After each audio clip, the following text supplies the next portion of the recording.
আজকে যে বাস্তবতা আমরা দেখছি যে এখনো পরাজিত ফ্যাসিস্টরা তারা বসে নেই, তারা নানাভাবেই এই অভ্যুত্থানকে তার অর্জনকে ধ্বংস করার জন্য চেষ্টা করছে।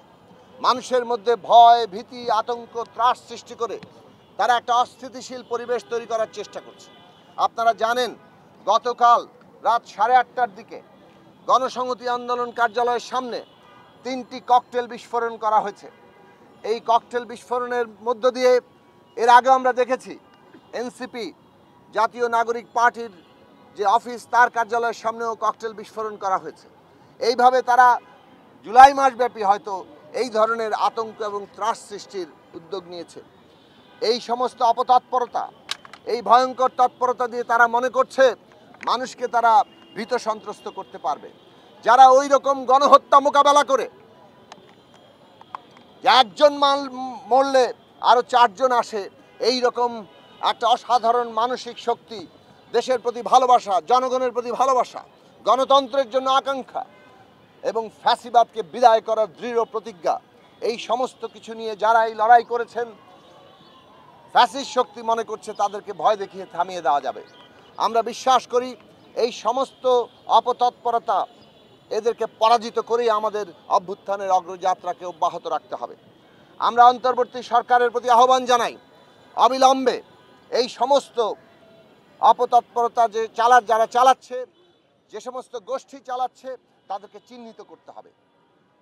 এরা কারা তাদেরকে সুস্পষ্ট করতে হবে, সুস্পষ্ট প্রমাণ সহ এদেরকে আইনের আওতায় আনতে হবে। পরাজিত ফ্যাসিস্ট আওয়ামী লীগের লোকেরা যদি এই কাজ সুস্পষ্টভাবে প্রমাণিত হয়, তাহলে আজকে আওয়ামী লীগ যে একটা সন্ত্রাসী সংগঠনে আগেও ছিল এবং তারা এখন গুপ্ত সন্ত্রাস করার জন্য একটা তৎপরতা চালাচ্ছে, সেটা অত্যন্ত স্পষ্ট হয়ে আসবে এবং তাকেও আইনের আওতায় আনা দরকার। এই সমস্ত তৎপরতাকে আইনের আওতায় আনা দরকার। আমরা অন্তর্বর্তী সরকারের কাছে বলি, অভ্যুত্থানের শক্তির উপর আপনারা দাঁড়িয়ে আছেন।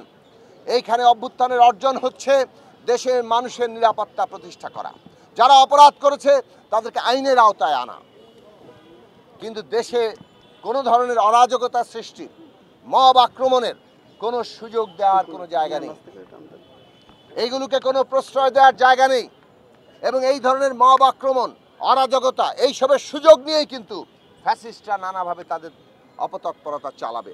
কাজেই সরকারকে আইন শৃঙ্খলা পরিস্থিতি তাদের নিয়ন্ত্রণে আনতে হবে, দেশের মানুষের নিরাপত্তা নিশ্চিত করতে হবে এবং এই ক্ষেত্রে ন্যূনতম ব্যর্থতা আর মানুষ বরদাস্ত করবে না।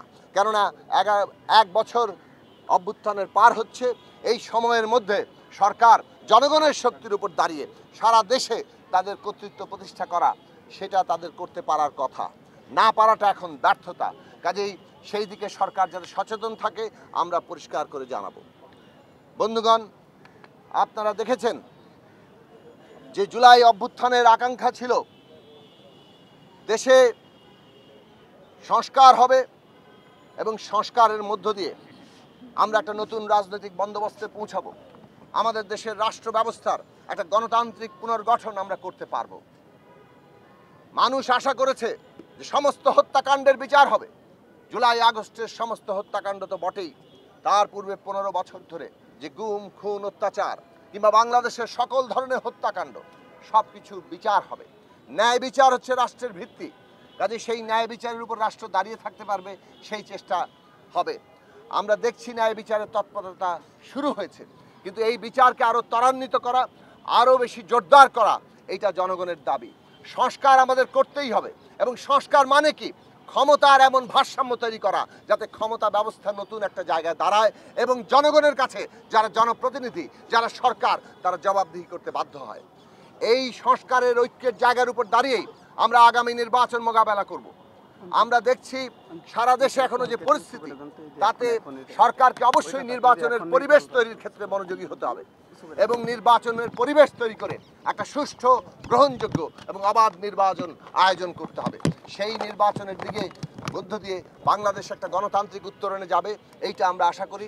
জুলাইয়ের সকল শহীদের যে আত্মাহুতি, তাদের যে আত্মত্যাগ, সেই আত্মত্যাগ আমরা যদি ন্যূনতম স্মরণে রাখি, তাহলে আমাদের সেই অঙ্গীকার কোনোভাবে যাতে চলতে না পারে, তার জন্য আমাদের দেশের সমস্ত মানুষকে ঐক্যবদ্ধ থাকতে হবে।